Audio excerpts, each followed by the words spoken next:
What is going on, people? We are Tottenham TV, and we are here to bring you some breaking news. A confirmed deal, signed, sealed, delivered. Conor Gallagher is holding up the Spurs shirt. And yeah, it's great. First signing of the January transfer window. We thought it was going to be Sousa. It looks like Gallagher pipped him ahead. It's quite interesting what we can do when we're on the ball and we actually want to get a signing done. We get it done quite quickly because we got the here we go, what, a couple of days ago, and already he's signed, sealed, delivered in a Spurs shirt. Well, it was crazy how it all played out because he looked all set for Villa.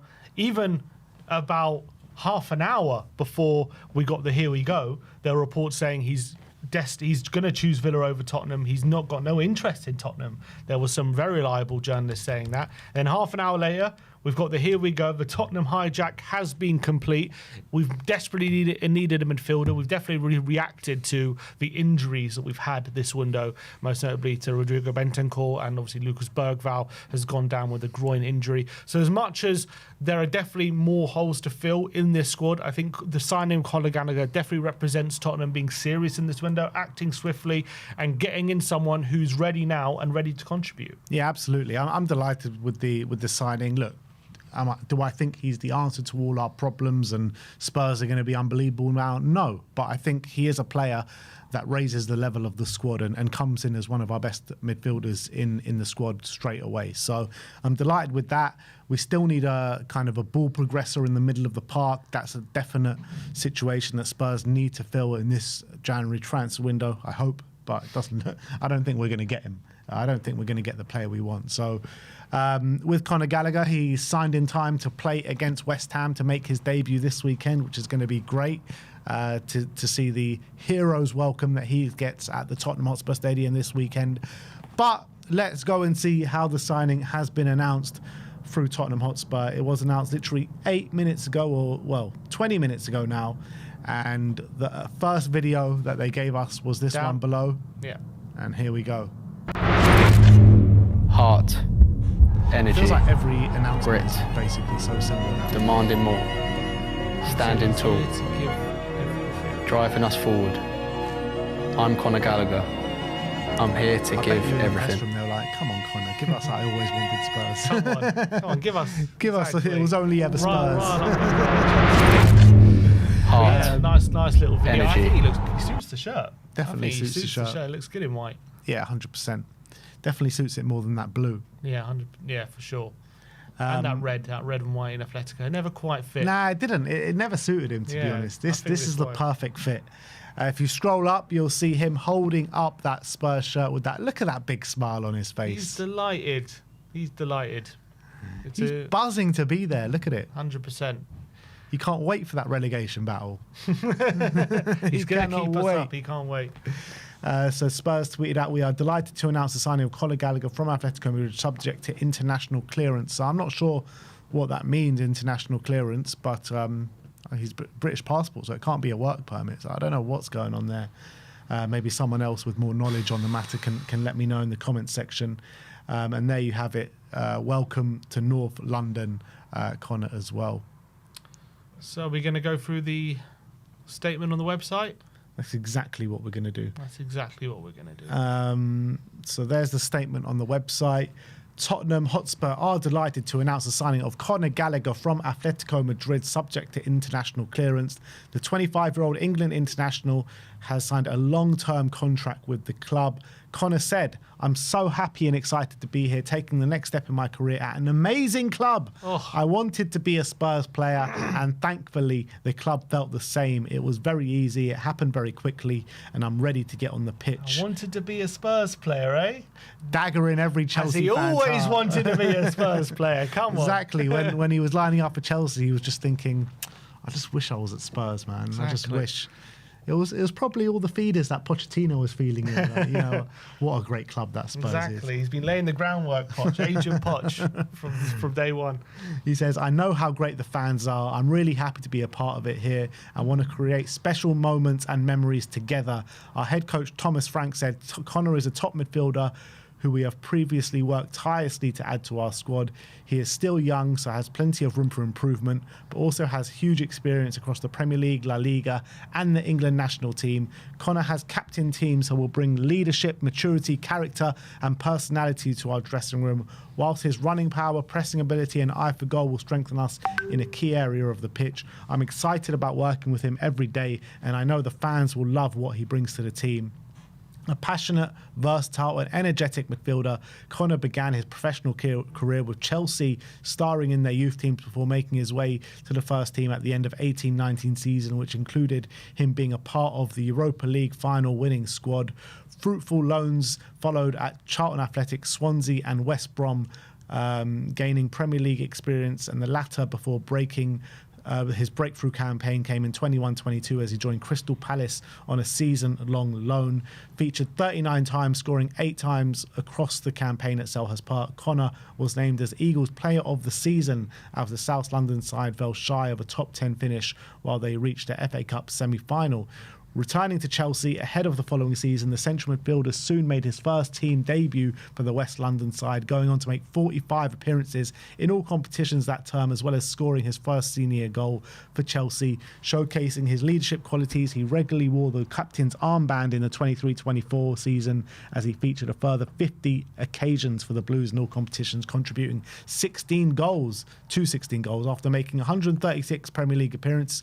Conor headed to Spain to join Atletico Madrid in August 2024 and went on to play 77 times in all competitions for the La Liga side, scoring 7 times. Featuring in the Champions League and both of his campaigns in the Spanish capital, he registered his first goal in the competition in March 2025, scoring just after 27 seconds in the round of 16 tie against Atletico City rivals Real Madrid. In doing so, became the first Englishman to score in a Madrid derby. It was the fastest goal scored by an Englishman in the history of the Champions League. Representing England across numerous age groups, Conor was part of the Young Lions side, which lifted the Under-17 World Cup in 2027, before he was called to the senior side for the first time in November 2021, earning his first cap shortly after a 10-0 victory over San Marino. Called up for his country to the 2022 World Cup and the 2024 Euros, where he helped England in Berlin final. He netted the first England goal in November 2024, coming on in the Nations League fixture against Ireland. To date, he has 22 senior caps to his name. So a very, you know what, for a young man, he's actually quite experienced, isn't he? It surprised me he has 22 caps. I didn't realise that he's been picked so much for England over the years. In my mind, he played like less than 10, so that's quite impressive. Obviously, he says, I know how great the fans are, better than the Chelsea fans. That's what he's saying. That's what he's implying. That's what I'm reading into his statement, that's for sure.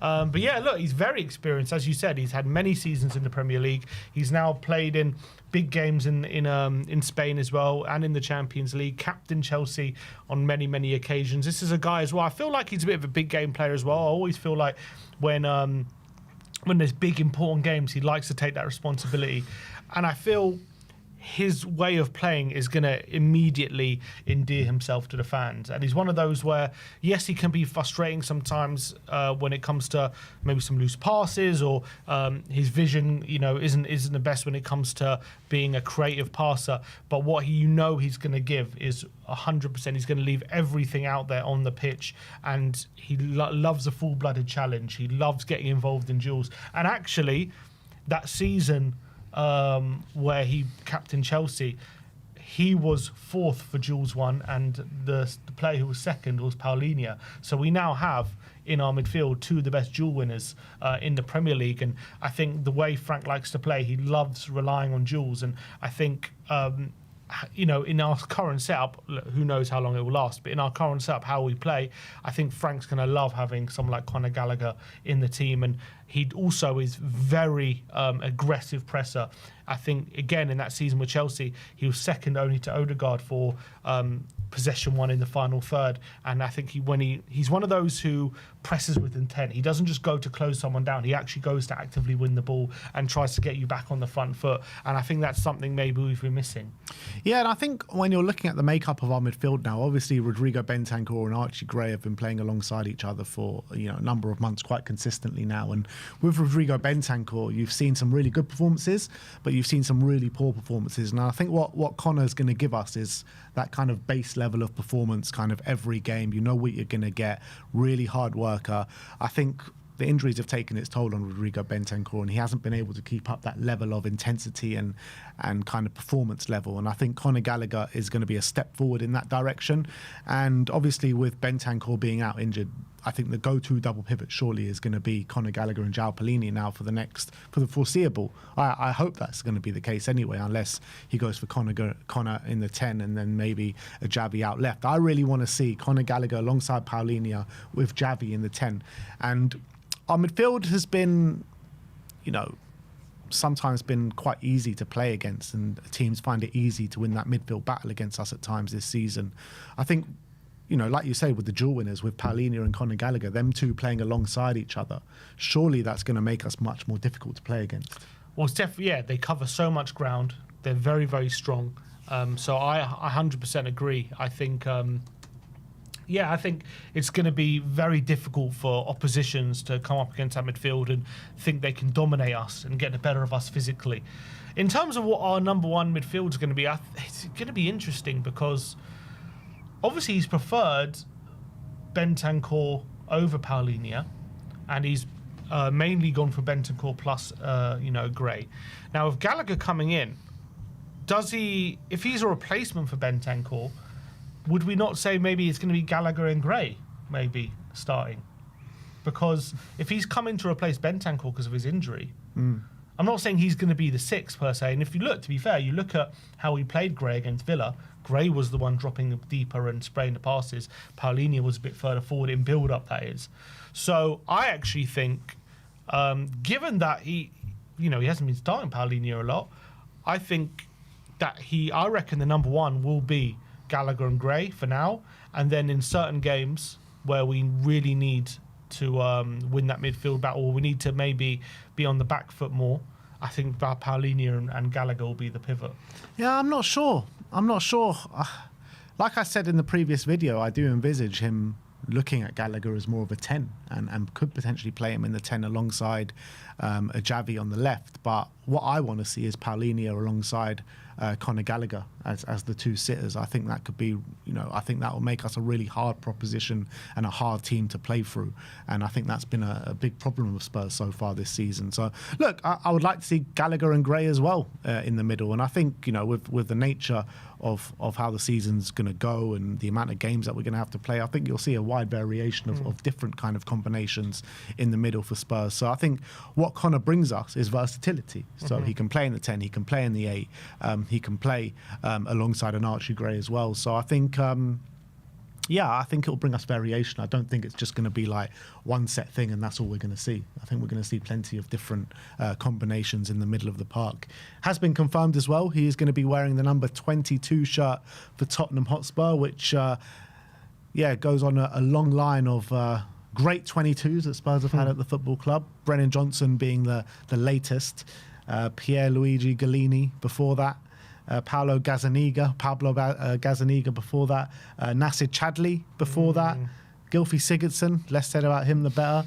Vedran Chorluka, Tom Huddleston, Lee Barnard, Robbie Keane, Andy Sinton, Alan Nilsson, and the rest of them. And some others. Yeah, I'm surprised he didn't get the number 5, because I thought that would be the perfect number for him. Højbjerg's number. We haven't had number 5 since Højbjerg, I don't think. We haven't. So I'm a bit surprised that he wasn't given that one. But look, 22, fine number. He was 23 at Chelsea. Brennan Johnson, very quickly forgotten. His number's already been given away.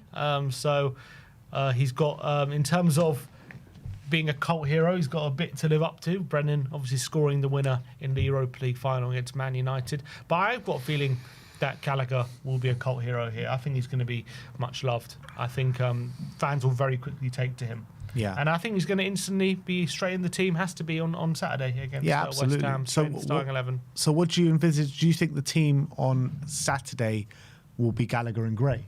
That's what I want to see, to be honest. But what do you think will... Yeah, I think it will be Gallagher and Gray, actually. Gallagher, Gray, Javi. Yeah.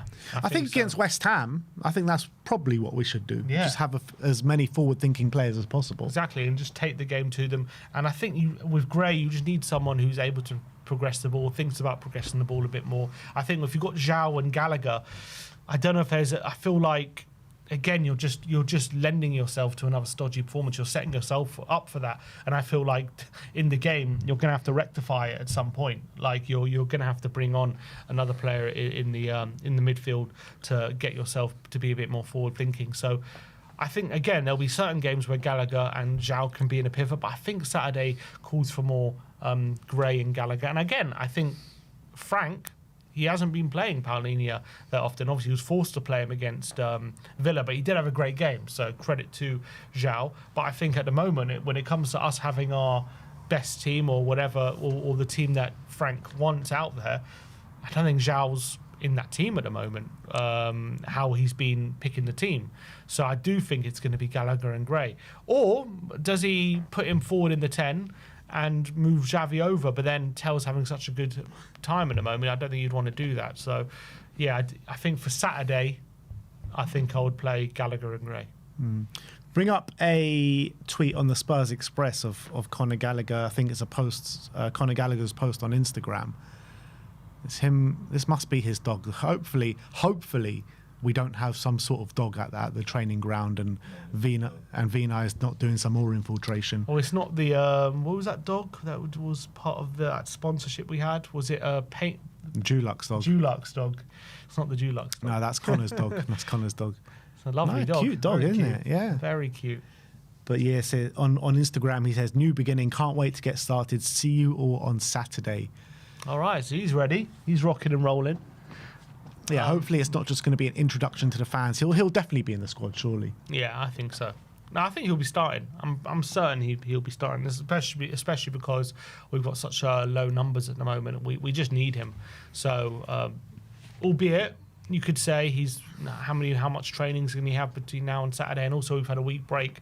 We would have had a week break since the last game, so there's not much of a need necessarily for a rest for the players that played on Saturday. But I think when someone like Conor comes in, I just think it gives everyone a lift. It gives the fans a lift. It'll give the team a lift. Just get him straight in there.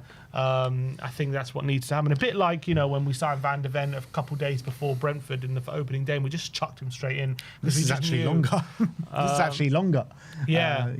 Wait to when we signed Mickey and threw him back straight in. And like Connor's been in the squad for Atletico all season, you know what I mean? There's no reason for him not to be match fit or anything like that. So he should be prime, proper and ready to go straight into the starting lineup, hopefully, on the weekend. I've just he's done a goodbye message to the Atletico fans as well on his Instagram, saying, it said it's been an absolute pleasure to be part of the family for the last 2 years. The culture and the community of the club is very special. It's been a privilege to represent this great club and all the people involved in and around it. The fans, you gave me all the support, and I always gave you my best at every given opportunity. A huge thanks to all my teammates and staff associated within the club. Thank you for everything. I wish the club all the best for the rest of the season and for the foreseeable future. An experience and a city that I will never forget.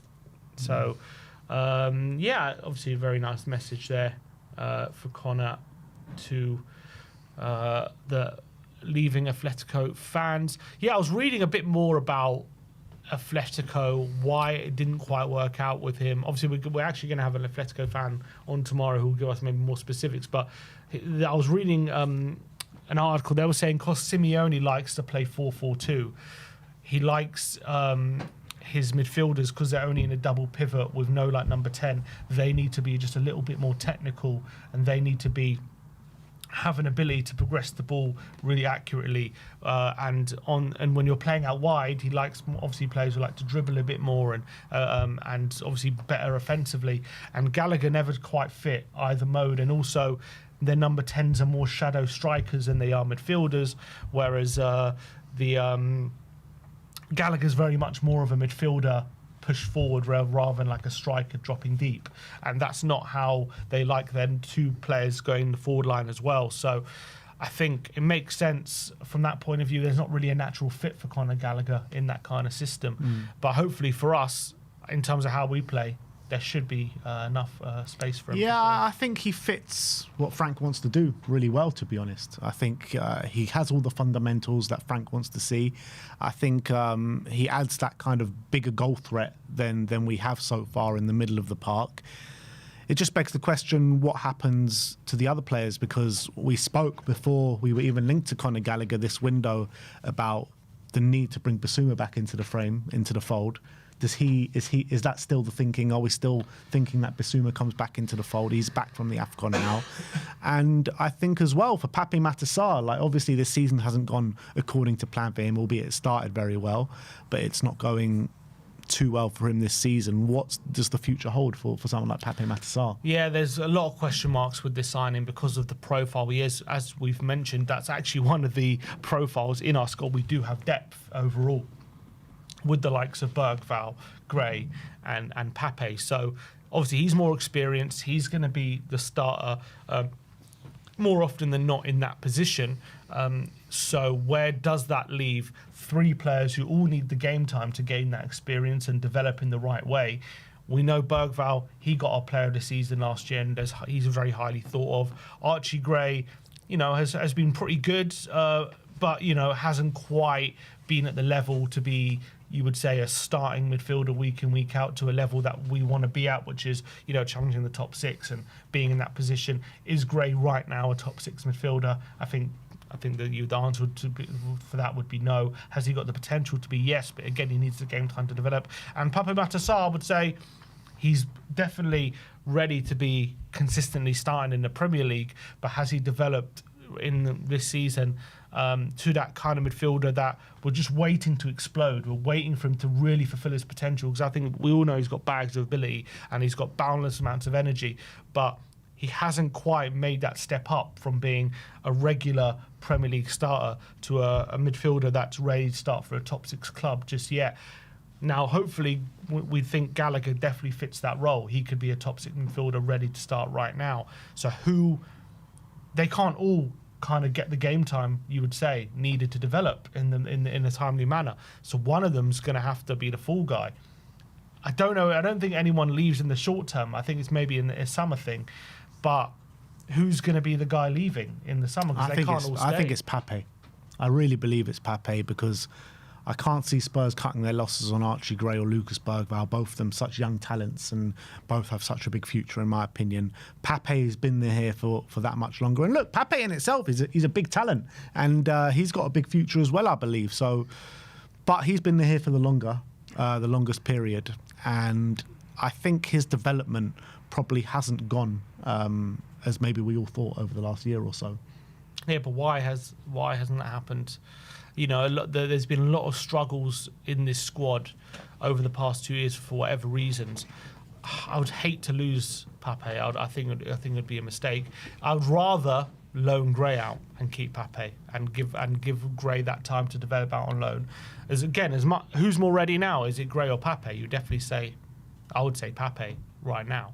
And I think Gray needs that game time to develop, albeit I think he's developing nicely. Obviously, I think the commentator is right there. Sell Bentancur, that obviously solves one of the problems, but we need that number 6 is his replacement, not really a number 8. That's how we've been playing him. We've been playing him more in a defensive midfield role. So if I'm doing squad planning, I would loan Gray out to a Premier League team, maybe a mid-table one or a bottom half one.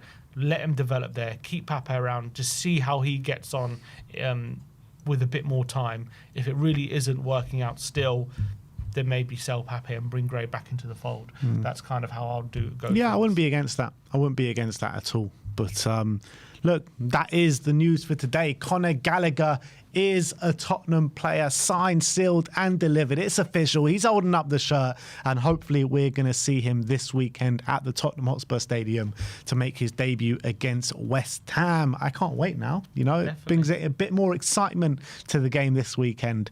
Does he score on his debut? Yeah, I was just thinking that. I think he does. He's one of those players where, I think he can pick up these big moments, and I think he's not going to be scared of the occasion. I think if he gets a chance, I reckon I'll back him to bury it. I agree. Super chat here saying, can't wait for the Madders Conor link up. And we know they're actually good friends, Maddison and Conor Gallagher. So I'm sure Maddison was in his ear saying, forget that Villa jargon. You got to pick Tottenham. There's been pictures of them two together at Wimbledon and stuff like that together. So good friends from the England setup. Definitely, yeah, for sure. And I think him and Xavi could link up quite well.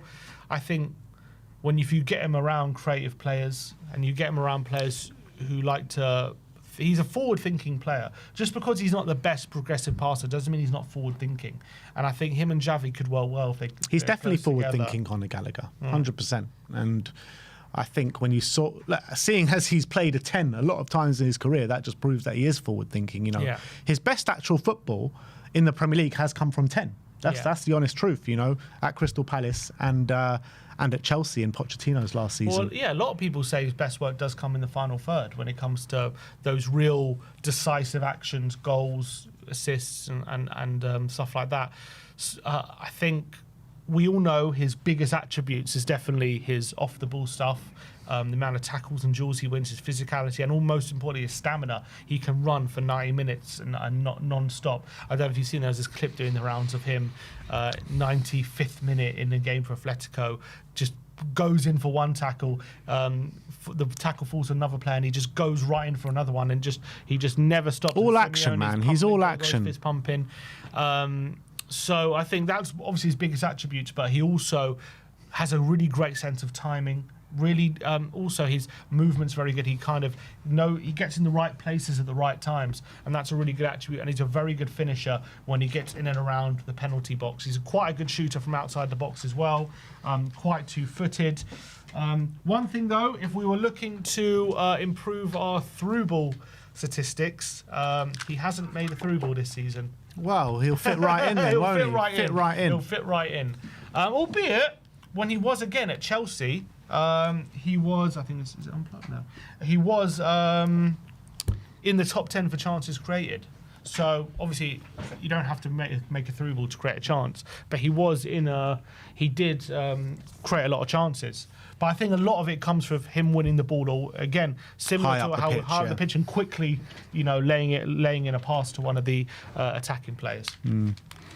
All right, well, let's bring on a special guest, and he's going to run his thoughts through the brilliant signing of Conor Gallagher, and he goes by the name of Mr. Brian Daigle. If you don't know him by now, get to know. Good afternoon, brothers. Is that his intro? Good afternoon, everyone in the chat. How are we doing?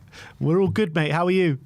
Mate, absolutely. As you can see, I'm in my nephew and niece's playroom at the moment, sitting on one of those old school seats. So this is breaking journalism on living for the moment. Listen, I'm very, very, very happy with this signing. Really, really happy with this signing. Delighted.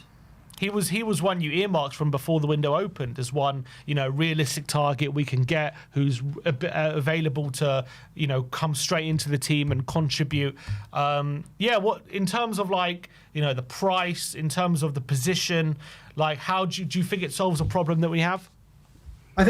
Sim, I think it does. I think you remember last week when we were together on Thursday, when we were having this conversation about the players, we were saying the squad just isn't good enough.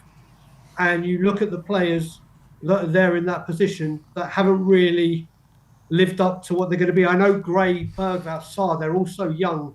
And as we were saying, we need to bring in quality to help develop these youngsters and not rely on them to be overplayed to get us out of trouble. They need quality around them. And Conor Gallagher certainly does that. I mean, I didn't really, people remember my bet I had with Ryan Isaacs under Range. I really didn't think he was the right player for what we needed and whatever. And maybe, as I said, I think it might have been the Chelsea connection. But when you take that out, this guy immediately walks into our midfield. Yeah. Immediately, even when they're all fit, Bentancur, whatever it may be, this guy walks in. And do you know what? It's the right price. We don't know about his wages, if it has been the higher wages. But another great thing is this deal, it's another deal, just like Johnson, that went through absolutely smoothly, no hiccups, no messing about, target wanted. Was it like we said with Mawani, reaction to Bentancur. I heard you guys talking about it either on the update or the Here We Go. It very well could be, but even if it was, it is a quality replacement with Premiership experience, leadership, not another youth hit and hope on loan to see what he can do. Good age as well, yeah. Mate, unbelievably. And do you know what? Michael Bridge said it yesterday. You look back at Pete Poch, there were 6 England internationals represented by Tottenham. Now it's Jed Spence. It's literally Jed Spence. So to get an English player in, homegrown, it ticks so many of the boxes. Yes, we need wingers. Yes, we need a forward. But we've needed to upgrade rather than hit and hope with potential for signing after signing. If we're to say, like I've said on the channel before, Yves Bissouma was the last senior centre midfielder we signed. That wasn't youth or hit and hope. This is a guy that will come in and set the ground running, and I can't wait to see him start when I'm with you in the studio on Saturday, Sim. Yeah, Brian, we've spoken many times over the past week or two or more than that about the need to bring in a midfielder that's a very good passer in the middle of the park. Is this the guy, or do we still need to be looking for that player? If we're looking for, I mean, you've just got to look at Conor Gallagher's stats for when he was at Chelsea in the top 5 of pretty much everything that a box-to-box midfielder does. I think what we've needed, and if you look at it now, I'm very, very excited to see a Paulinho, Gallagher, Simmons, because they all, obviously, Paulinho is the steal and the defensive cover and that no-nonsense tackling. You've got Gallagher, who will do what he does, box to box, and then you've got Simmons. And if you remember, when we signed Wilson Palacios, a player that I adored and thought was incredible, and the reason we got Champions League football, because we signed that defensive midfielder, what did Harry Redknapp say to him? Win the ball, give it to Luca. Win the ball, give it to Luca. So hopefully Paulinho will have his job to do and he can do it. Gallagher will offer that energy that we have been lacking so badly. And then Xavi Simmons. Bit of a difference between Gallagher and Luka Modric, though. Oh no, you know what I mean. What I'm saying, I'm not saying that they're the same player in quality. That's not what I'm saying. But players have a key attribute that they're brilliant at. Yeah. Wilson wasn't great with the ball at his feet, and people I say get that what about you're saying. Paulinho. Yeah. Paulinho, give the ball to Gallagher, let him do the hard graft, and then give it to Xavi for the guile. This midfield has a bit of everything, doesn't it? Now it has the engine, the stamina, the strength and cover for defence in Paulinho, and obviously the flair and creativity of Simmons. So I'm very excited to see what this 3 can do for the rest of the season. And also for you, Brian, for Frank himself, how important is this signing for him to try and get things to turn around here? How do you think he'll fit into Frank's style of play? I think it's going to assist Frank a lot. As I said to you, Simeon, again, when we were back and I had that I can't defend him as ferociously as I was. Then you asked the question, was I Frank in or out? And I said, I'm neither. It doesn't matter what manager's there, but I just can't defend him. This is not what the thumbnail says. Yeah, unfortunately, it's not the first time I've been clickbaited. You said more out than in. You said more out than in. It's not the first time that people in the comments haven't watched the video and leave the comments that they do. But that's by the by and the price you pay. But I do think this is a player that certainly can assist Frank, certainly can come in and do something and hopefully start getting better performances from the team as a whole. Because I do think he walks in immediately as our best midfielder, immediately, and will offer a hell of a lot more. And like Ben was saying, I think, was it yesterday or today on the update, he's got his England place to fight for. What kind of incentive do you need to get into the World Cup squad? Is there any bigger incentive in world football for any player to try and force their way into their nation's World Cup squad? Brian, it's been quite the 6 months for you. You know, calling for Levy out for so long. Levy's gone out. Calling for Thomas Frank. Thomas Frank's come in. Calling for Conor Gallagher. Conor Gallagher's come in. And look where we sit. Mate, if only Thomas Frank could do what I thought he could do. If only Thomas Frank could do what I thought he was going to do, then I could go, do you know what? I'm happy with everything I'm saying. but obviously it swings and roundabouts. And like I said, I honestly thought Thomas Frank was the man to do it. The performances haven't matched that at the moment. And like I said, I won't be defending him as ferociously as I was. Ben, you and me were there Saturday. I thought the second half we were brilliant. Yeah. We just couldn't capitalise on it. Let's see if we can put 2 45 minutes like that together. Would you say, Brian, in your mind, is this a club signing, do you think? Well, do you know what? This is someone we've wanted for a long time and always been rumoured. I don't know if you saw the thing from the Spurs Express, or I think it was them that said we had up to 8 conversations with them last season, and then a certain person that's not there anymore didn't. But you look at it, and again, you and Ben have covered this, Simeon, brilliantly as always. When you said whatever manager walks in, a Conor Gallagher is always going to be needed. So I think it's very, very future-proof in that whatever system you want to play, you need a Conor Gallagher. So could you say this is a club signing? Yeah, you could on that note.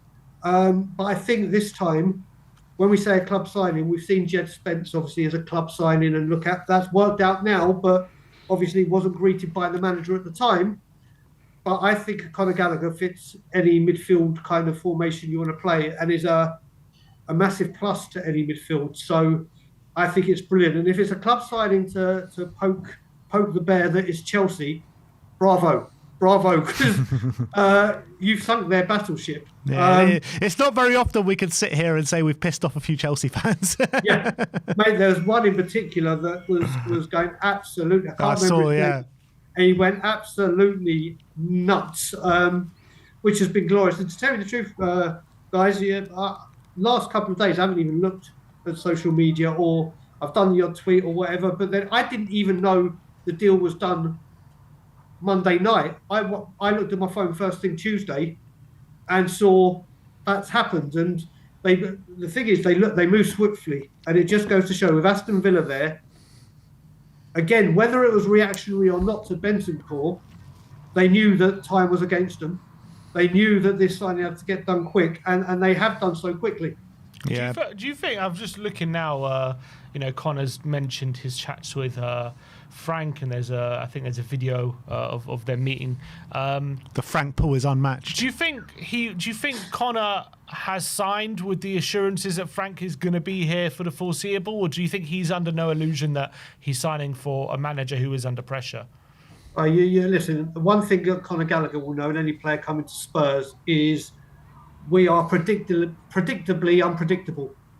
I keep referring to, if anyone's watched the movie Snatch, Bullet Tooth Tony says you should never underestimate the predictability of stupidity. Well, that's Tottenham Hotspur. So you've seen it before, like when Van Persie signed for United, he signed thinking Ferguson was obviously... There's people that do it. Look at even Brendan Johnson going to Crystal Palace. I think maybe it was a London thing. Maybe he knows his value that he brings to any team. So we'll wait and see. But if anyone is coming for Thomas Frank at the moment, unless the club have literally said, right, no matter what, and they haven't announced it, I wouldn't rely on anything. Yeah. We've been speaking here about, our current crop of midfielders and, the growing list. We've got a lot of midfielders when everyone's fit. Bentancur, Bissouma's out the door in 6 months, so maybe we don't count him. But Pape, Archie Gray, Lucas Bergvall, João Palhinha, whether we sign him or not. There's going to have to be some fall guys here in terms of, in the summer, potentially look to sell. Who do you think those guys could be? Head of the queue for me is Rodrigo Bentancur. Yeah. Head of the queue. We've discussed this many a time, Ben and Sim, whether it be on the streams, watch-alongs, or privately. When Bentancur is good, he's great. But if he's not good, he's nothing, unfortunately. Whether it be this formation, whatever it may be, and having just signed a contract, we'll get a bit of money for him. So I think it's twofold. I think Archie Gray stays. I think Pape Matar could be in danger. I really do. Like again, I'll refer back to what Simeon was talking about last Thursday. This club have got to be ruthless. There's no sentiment. These players have had, apart from Bergvall, who's relatively new, they've had time to stamp their authority on this team. He is only and say, well, 23, though. I also said Saar, but he is only 23. yeah, he is. But Ben, when you can look at it, how old's Gallagher again? 25, 26? 25, I think, yeah. So you look at that and what he brings and what he has done. We've got to come as a club. Listen, I'm all for the youth, and you boys know, especially me and Alfie Devine, that guy. So I would love to see these players come through, but there's times where you've got to say, do you know what? You've had your time. You've been through obviously various managers. He can't be helped, but there's got to be a time where that Tottenham say, do you know, big clubs, Big Six or other big clubs that have aspirations to be mounting title challenges or regularly getting into the Champions League and the further parts of the competition, if they have a player for a few years and it's not working out, they don't go, well, he's only 23, he's 24, we'll wait another couple of years. They go, right, you've had X, Y, Z, we need to find someone that can come in and do it. And if we keep just buying these youngsters and saying, let's wait a couple of years, well, those couple of years when the youngsters, the next crop are going to be coming through. But if we keep doing that, so, and I mean that for all over the field, not just what we're talking about midfield now, we've bought a lot of potential, and a lot of that potential have had time, and they haven't lived up to. And you say that, Ben, being only 23, he will that will be a plus for when it comes to selling them. The youth on their the age on their side. So depends what way Spurs win it. But like I said, the sentimentality to players and hoping that these youngsters feel their destiny or whatever it may be, we've got to stop that. If we want to get back to being where we were under Poch, we need to be ruthless and say, right, these players aren't working out. We need the next level and get players in that will come. And Conor Gallagher is certainly one of them. And 40 million euros, 34 million pounds. Given what price players are going for these days, pretty much spent the money we've made on Brendan Johnson, on Conor Gallagher. You pretty comfortable with that price? Yeah, I mean, you look at it in the way Spurs have done things. We've spent more on Odebear and Tell than Man City did on Semenyo. So you look at the wasted money that we have actually spent trying to solve issues, like we keep mentioning with Cole Walker, and to go and get a player with that experience, England international, leadership, and all the other attributes he does, and bringing another English person into the squad for homegrown, it's an absolute bargain. It's a steal, isn't it? And he joins the long list of unbelievable number 22s that we've had at this football club. Mate, as I messaged you, 22 is a very special number for me. It's my birthday. It's the date I got married. So 22, let's hope Conor Gallagher can make that 22 shirt stand out and be a very, very recognisable figure. Figure for Tottenham Hotspur. Yeah, you think he's starting on the weekend? Oh, he's going, without a doubt. I mean, if not by default, or they bring him on off the bench, but I can't see him not starting. I cannot not see him not start. How many? No. Yeah, particularly Brian, as he's not in the Champions League squad, and we got Dortmund next week, so exactly. It makes even more sense. Point. Yeah, it makes even more sense to start him. Yeah, so then he starts because the lack of midfield. We need to protect the ones that can. So I think he comes in. I think he has a great home debut, and I think now, hopefully, obviously, Change for Spurs have got their incredible thing they're doing. I saw your bit with Billy T. Wonderful. Well, hopefully, there can be a statement that these are the kind of players that need to be the norm and quality of signings, not the one-offs. Yeah, what do you think this signing does for the protest? Because whenever Spurs fans will Change for Tottenham or whoever it may, or you guys, whenever there's a big protest plan, Spurs always seem to get something in just before the protest actually begins to try and deter it. So do you think this makes a difference to the protest? No, I think it's just, that's a coincidence. I mean, I remember when I was at the training ground and then the Levy Out ones outside the club shop. Then the trust, obviously, when we started getting a bit of clout or a bit, whatever word you want to call it, a bit of people speaking about it, the trust came out with those 4 questions that they wanted to ask. When we did the ones outside the training ground, when there's no signings on the last day, obviously, Kulusevski and Bentancur. I think they're all coincidences. But these coincidences keep happening. And do you know what? They've done this, but this is, if they would done this for years as the norm, there wouldn't be outrage. They have, over the years, there's been previous to players like this coming in, and then obviously, there you go, we've done that. Now be quiet. And then a year later, we're in the same place. So I think there might be fans that may say, "Oh, wait a minute, I was going to attend now. Maybe I don't because of this signing." And that's people's prerogatives. But that's what happened on deadline day when we were going to have a load at the training ground and Kulusevski and Bentancur came. And then look how that went on further down the line with Conte. So I don't think it will affect it. I hope it doesn't affect it because they need to know, yes, you did good here, but that doesn't excuse everything else. Absolutely. All right, Brian, great to hear from you. A very happy Brian Daigle on the back of Conor Gallagher signing for Tottenham Hotspur. And we'll see you on the weekend, my friend. You will see me on the weekend. I hope everyone, wherever they are in the world, have a wonderful evening. And Sim, I'll see you for West Ham, brother. I look forward to it. Go. And Ben, Looking I'll forward. see you whenever. Yeah, I'll see you soon, mate. See you later on, everyone. Cheers, Good to see you, Daigle. Brian. Bye, bro.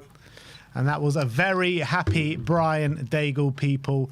That is going to be it from us today. We'll be back tomorrow for some more Spurs content. We'll be speaking to Atletico Madrid fan to get the lowdown on Conor Gallagher as to why it maybe didn't go completely according to plan over there. But us, very exciting time. Spurs have wrapped up their first signing of the window. Hopefully more to come in the same caliber or better. Because that's got to be like the baseline of kind of quality, doesn't it? A Conor Gallagher signing. These are the kind of players we've been calling for. Ready-made, experienced, peak age, ready to show what they can do, take us on to the next level. And I think Conor definitely is a representation of that for sure in terms of the caliber of player we want at this football club. Now there are question marks about the suitability and all this kind of stuff, and that's on Frank to sort out. But in terms of the caliber of player, I'm pretty comfortable with players like Conor. Absolutely. So let us know your thoughts of the signing in the comments. I did run a poll saying, are you happy with the signing? And we've had 1,000 votes, just over 1,000 votes, and 92% of you are happy with the signing of Conor Gallagher. So a resounding positive reaction to that signing. He only wanted Spurs, people. You just remember that. Thank you, everyone, for joining us today. Like, subscribe, and comment. And as always, come on, you Spurs.